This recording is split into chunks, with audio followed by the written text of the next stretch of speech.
కిరణ్ అబ్బవరం కు ఒక అన్నయ్య కూడా ఉన్నాడు. అతని పేరు రామాంజన్. ప్రస్తుతం ఆయన స్వర్గస్థుడయ్యాడు. వాళ్ళ ఆర్థిక పరిస్థితి సరిగ్గా లేక చిన్నప్పటి నుంచి హాస్టళ్లలో ఉండేవాడు. అబ్బవరం చదువులో యావరేజ్ స్టూడెంట్ అయినా గొడవలు కొట్లాటలలో ఫస్ట్ ఉండేవాడు.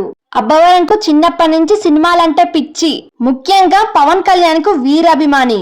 తన అల్లరి చిల్లరి తిరుగుడు చూసి అందరూ పెద్ద బేవాస్ అవుతాడు అనుకున్నారు.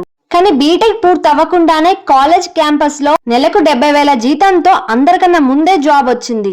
2 సంవత్సరాలు ఉద్యోగం చేసిన తర్వాత ఇది కాదు అసలు జీవితం అని రియలైజ్ అయి ఇంకా ఏదో సాధించాలని పట్టుదలతో ముందుకొచ్చాడు.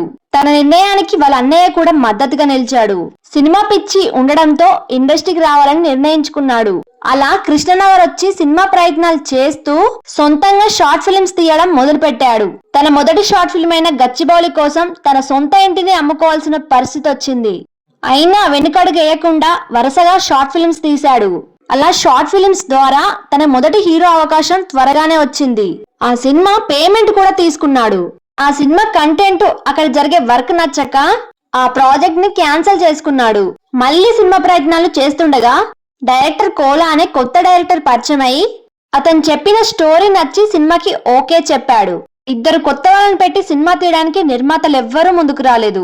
అప్పుడు చేసేదేం లేక కిరణ్ వాళ్ళ అన్నయ్య కొంతమందిని బ్రతిమలాడి అప్పు తెచ్చి మరీ సినిమాకు పెట్టుబడి పెట్టాడు. అదే రాజాగారు రాణిగారు అనే సినిమా.